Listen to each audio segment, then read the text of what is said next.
হাইস্টিলা বিলৰ মানুহখিনি যিহেতু ইয়াতে কিছুবিলাক বাসিন্দা আছে 1951 পৰা ইয়াৰে বাসিন্দা। ইয়াতে কিছুবিলাক মানুহৰ NRCও আছে আৰু আপোনালোকে নিজে গম পাইছে ইয়াতে চৰকাৰী স্কুল দিয়া আছে আৰু আমাৰ চৰকাৰে জল জীৱন মিছনৰ JGM দিয়া আছে। যিখিনি সময়ত আমাক হয়তো নোটিছখিনি দিছে বুজি নাপাওঁ, চৰকাৰে আমাক অলপখিনি সোমাই দিব লাগিছিল।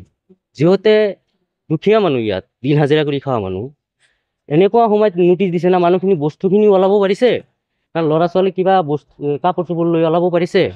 চৰকাৰৰ এইখিনি কৰিব নালাগিছিল। আজি চাওক ইয়াত যিখিনি মানুহ আছে কিছুবিলাক মানুহ জীৱনৰ পুঁজি লগাই ঘৰখিনি বনাইছিল। আজি সিহঁতৰ যে টিংপাত লৈ যায় সেনেকৈ ক'ৰবাত থাকিব সেইখিনি অৱস্থা নাই। চৰকাৰে তাৰমানে এনেকৈ নাপায় আৰু। যিহেতু আমি অসমৰে মানুহ, আপোনালোকে নিজেই গম পায় যে হাইস্টিলা বিলৰ মানুহখিনি কোনো বৰপেটাৰ পৰা অহা নাই না ধুবুৰীৰ পৰা আহিছে, যিহেতু আমাৰ গোৱালপাৰাৰ লোকেল মানুহ। আপোনালোকে হয়তো সকলোৱে জানে যে আমাৰ এই নতুন বস্তি বুলি এটা চৰ আছিল। সেই চৰত কিছুদিন আগত তাতে গৰখনীয়াৰ কপালত পৰি কিছু মানুহ ইয়াত আহিছিল আৰু বাকী মানুহখিনি আমাৰ এই কাৰবালা আশে পাশৰে মানুহ। আজি যেনেকৈ হয়তো চৰকাৰে এনেকৈ কৰিছে মানুহখিনিক পুনৰ সংস্থাপন দি, যিহেতু গোটেইখিনি বিল নহয়, যিখিনি বিল বিলতে থাকি গৈছে মানুহখিনি, আৰু যিখিনি মানুহ আছে নেচাৰেলি এইবিলাক আগতে টিলা হৈ আছে। সেইকাৰণে চৰকাৰক কাটাৰ আহ্বান, যদি আমাৰ যিহেতু চৰকাৰী ভূমি চৰকাৰে ল'বই, আমাৰ চৰকাৰৰ প্ৰতি এটাই আহ্বান, যদি এফেকশ্যন কৰিছে ভাল কথা, সেই মানুহখিনিক পুনৰ সংস্থাপন কেনেকৈ দিয়া যায় আপোনালোকৰ থ্ৰুত চৰকাৰক আহ্বান জনাওঁ।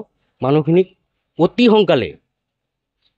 সোনকালে আমাৰ মাননীয় মুখ্যমন্ত্ৰী মহোদয়ক কওক অতি সোনকালে মানুহখিনিক যাতে পুনৰ সংস্থাপন দিয়ে। রাজনীতি উচ্ছেদ বহুত জায়গায় হয় দেখা পাইছি। আপনার আগতে আপনার নোটিশ দিয়ে জনাই দিয়ে। আমার এতিয়া কি হল 14 তারিখত স্যাম্পল এটা ব্যানারত লগাই দিলে 16 তারিখত আমার উচ্ছেদ কৰিব লাগে। মাজত দুদিন সময় আমি দুদিন সময়ত কি কৰিম, আমি ভাঙি গেলো এইটো চাই। তাৰ পিছত কোনোবা নেতা আহিলে, কোনোবা MLA আহিলে, আমি নতুন এইবাৰ ৰিসেন্টলি আমি কংগ্ৰেস এৰি দি আমি আপনাৰ ডাঙৰিয়া আমি জিব্ৰান ডাঙৰিয়াক আমি ভোট দি জয়যুক্ত কৰিলো। নতুন আমাৰ তাৰপিছতে সিহঁতে কল যদি আমাৰ এই মানুহবিলাক উচ্ছেদ কৰে চৰকাৰে পাৰিলে মই ৰিজেইন কৰি দিম, মই এই সিটত নাথাকো। এতিয়ালৈ ৰহিম জিব্ৰান ডাঙৰিয়া আমাৰ ওচৰত নাহিলে, আহি পিনে এটা ভাল বেয়া কথা নকলে। তো আমি ইমানেই কি হৈ গেলো নেকি? আমি তো দেশের নাগরিক হয় না, আমি এরে জন্ম, এরে আমার বাবা জন্ম, এরে দাদা জন্ম, আমি কোনবা বাংলাদেশের পৰা অহা নাই, কোনবা আপনাৰ ঠাকুৰ পৰা অহা নাই, আমি ভাৰতীয় নাগৰিক।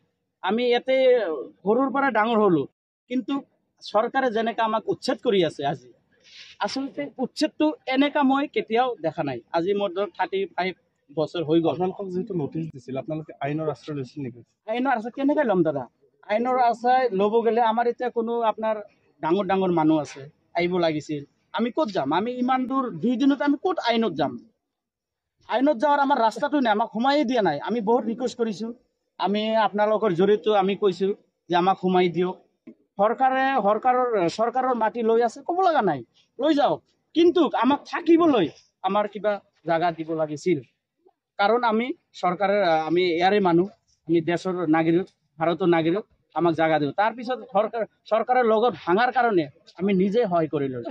তথাপি আমি চাওক আমাৰ ইমান উচ্ছেদ হৈছে, অসমৰ ভিতৰত যিমান উচ্ছেদ হৈছে, আমাৰ হাছিলা বিল এই গাঁৱত আমাৰ এনেকা শান্তিভাৱে কাম হোৱা নাই। আপোনালোকে দেখা পাইছে কোনো আমাৰ হাই কাছাল এটাও নাই, কোনো মাৰধৰ নাই, পুলিচ প্ৰশাসনৰ লগত আমাৰ কোনো কথা নাই। সৰকাৰেৰ মানুষ সৰকাৰে কাম কৰি আছে, কোনো ক'ব লগা নাই। কিন্তু আমাৰ হিমন্ত ডাঙৰীয়া, আপুনি আমাক থাকাৰ কাৰণে কিবা ব্যৱস্থা কৰি দিব, আপুনি আপোনাৰ বিনম্ৰ অনুৰোধ কৰিছো। আৰু এইখিনি অৱস্থাত যদি চৰকাৰে আমাক ভাঙি দিয়ে, আমি যদি অবৈধ ভূমিত আছো, তেনেহ'লে আমাক চৰকাৰে ইমান সুবিধা কিয় দিয়ে? চৰকাৰী ঘৰ আমাৰ চাওক, ঘৰে ঘৰে এটা দুটা কৰি, এটা ফেমিলিত দুটা কৰি চৰকাৰী ঘৰ আছে, চৰকাৰে দিছে। চৰকাৰে নিশ্চয় জানে এইবোৰ ফিচাৰী ডিপাৰ্টমেণ্টৰ মাটি, তেনেহ'লে কিয় দিল? ইলেক্ট্ৰিক লাইনৰ ব্যৱস্থা কৰিছে, আমাৰ JGM যোজনা কৰিছে, ঘৰে ঘৰে পানীৰ ব্যৱস্থা কৰিছে, কিয় কৰিল? স্কুলৰ ব্যৱস্থা কৰিছে। যদি আমাক ভাঙিয়ে দিব, ইমানতো ব্যৱস্থা কৰাৰ দৰকাৰ নাই। আৰ যদি আমাক সৰকাৰে ইমান মৰম কৰিছে, যদি দিছে ভাল লাগিছে, তেনেহ'লে আমাক পুনৰ সংস্থাপনৰ ব্যৱস্থা কৰক। আৰু আমাৰ এই ৰাজ্যৰ মানে আমাৰ মুখ্যমন্ত্ৰী হেমন্ত বিশ্ব শৰ্মাৰ ওচৰত এটাই প্ৰাৰ্থনা যে আমাৰ এই পুৰা ৰাজ্যৰ যাতে পুনৰ সংস্থাপনৰ ব্যৱস্থা কৰে।